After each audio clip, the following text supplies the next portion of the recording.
Magandang araw nga pala sa inyo mga maring at ito nga kami ngayon at araw ng Sunday at ayan, nagyaya nga pala kami dyan ng mag-food trip dahil nga magmimerienda kami. At ayan, nakita namin tong food tripan, yung calamares at atay ng ano ba ito? Basta yun. At gusto nga ng aking anak, ito nga ang isaw na pinrito at ayan nga pinufood trip niya. At ito naman ang aking asawa, isaw din ng manok na pinrito. Ang sarap-sarap ng kain itong mga to. Tamang food trip lang tayo mga mareng. Let's go! At ayun nga, kumukuha na ako dyan ng calamari at isawsaw natin sa masarap na suka. Tamang sawsaw lang tayo dyan, magpabalik-balik dahil hindi natin alam kung meron tayong bakterya na nakukuha. Kaya one time sawsaw lang tayo dyan mga mareng. At ayan, tamang food trip nga ako dyan mga mareng. Paminsan-minsan ito ang aming kinakain. Bihira lang kami kumain ng mga ganitong pagkain. Pero tamang kain lang tayo dyan mga mareng. Huwag sobra-sobra ha. At ayan nga, sumubo na ako dyan mga mareng. Sobrang sarap ng kain namin dyan. At yung anak nga namin pala na si Ala, sabi niya, punta daw kami ng Jabi. Sabi niya, Jabi. Pero sabi ko, wala tayong pang Jabi anak, dito lang muna tayo kakain. At ayan, tamang dukot-dukot muna tayo, tusok-tusok tayo dyan, pa isa-isa. Baka di naman natin maubos kung marami ang ating kukunin agad-agad. Tamang kain tayo dyan, mga mareng. At ayun nga yung asawa ko, tamang kuha ng mga sibu-sibuyas. Nilagay niya nga dyan sa kanyang baso dahil paborito niya yung mga ganyan, yung maraming sibuyas eh. At ayan, kumuha nga rin pala ako nitong atay dahil nga, ang sarap talaga nito. Gustong-gusto ko tong atay na to. Tapos, bagong luto pa. Ang sarap. At ayan nga, hindi ko nga nakagat dyan dahil nga ang init.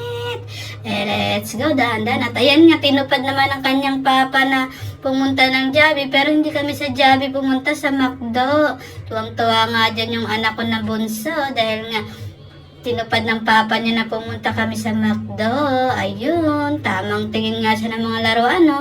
Sabi niya, toys. At ayun nga, takbo-takbo na naman siya. Dahil gustong-gusto niya sa mga ganitong pumunta. Dahil nga, malawak yung natatakbuhan niya at malamig. Ewan ko ba dyan sa anak ko na yan. Hindi naman kumakain sa ganitong lugar pero nagyayaya pumunta dito. Kaya yan, tamang dessert na lang kami dito at namimili na nga itong asawa ko dahil sabi niya siya nang bahala magbabayad. Naks naman na libre pa. At ayun yung anak kong babae, tuwang-tuwa rin siya dahil nga nanlibre yung papa niya sa McDo. Ayun, ang tamang bayad na nga dyan yung aking asawa dahil nga siya ang taya dyan dahil hindi naman ako ang nagyaya dyan. Yung anak kong bunso, tinupad niya. At ayun, tamang hantay na kami ng aming order. At ayun ang aking anak na babae, napagod yata. Sabi ko, haboli mo yung kapatid mo dahil baka makabangga na naman yung kulit-kulit na yan. Ayun, tuwan-tuwa siya. Tingnan niyo naman kung gaano kasaya yung bunso ko pag nakapasok sa mga ganitong lugar. Parang kala mo ngayon lang nakapasok. Padalas namang pumunta sa mga ganito. Pero gustong-gusto niya talaga yan eh, oh. Kita niyo na ba kung gaano kasaya yung bunso namin, oh, di ba? Hindi mo, matitiis mo bang hindi mo pagbigyan yung mga ganyang request ng anak mo kung magiging masaya naman sila? Ayan, oh, tuwang-tuwa, iniikot niya talaga yung McDo dyan. Sabi ko nga dyan, ka muna, At ayun yung anak ko, tamang ngiti. Yung ngiti niya, hindi na maipinta yung ngiti niya. Apotenga talaga. Itong isa, di na mapakali, Tuwang-tuwa siya kakatakbo niya. Kala mo talaga, hanggang matapos kaming kumain dyan, iikot-ikot niya talaga yan. Kasi talagang tuwang-tuwa talaga siya. At ayun nga, nakuha na nga niya yung order niya. Pwede na kaming mag-dessert. Umorder nga lang pala kami dyan ng Coke float, tsaka ice cream at fries. Yun lang Yun lang, di naman tayo ma-spoil sa mga kung ano-anong pagkain. Tamang order lang tayo kung anong kaya natin. Yun lang. Let's go. Kain-kain na tayo dyan mga mareng. Ito nga yung in-order ng naming anak ko si Heart. McFloat lang, tsaka French fries para sa aming anak na si Alas. Dahil yun nga lang ang kinakain niya. French fries, kaya yun lang in-order namin. Hindi kami masyadong umorder ng sandamakmak dahil baka hindi naman namin kayang ubusin o masayang, di ba? Sayang pera. Tamang-tamang order lang tayo dyan, mga mareng. At ayun nga, Umpisahan ko ng inumin ng aking koklo dahil nga sobrang init sa labas. Grabe, nakakauhaw. Tapos kakatapos lang namin food trip nung Calamares. Wala, hindi pa kami nakainom ng ano. Kaya sabi ko, tara na, let's go. Inumin na natin to bago pa mainom ng iba. At ayan nga, kumuha na nga ako ng fries dyan. Sobrang sarap talaga ng fries sa McDo. Grabe.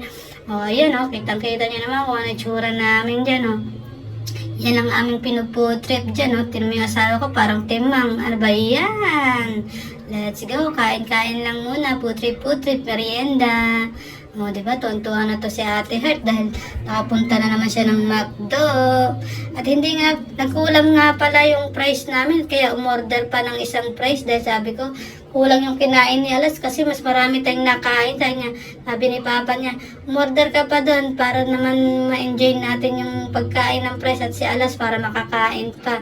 At ayan nga, dahil nga puro ice cream na lang tira sa cooktot ko, binuksan ng asawa ko at kinain niya. At ayun, kumuha naman ng gravy yung anak ko at sobrang init. Ayan, paso-paso talaga siya malala. Ubo ng ubo. Tako. At ayan nga, pauwi na kami niyan mga mareng. Let's go. At ayan, lumalabas na yung mag-ama sa McDo. At yung anak kong si Alas nauna na sa motor. Sabi niya, let's go. Uwi na tayo dyan mga mareng. Salamat sa pa-food trip, Papa. Hindi mo talaga pwedeng matiis yung mga anak mo dahil minsan lang naman mag-request yan. Maraming salamat.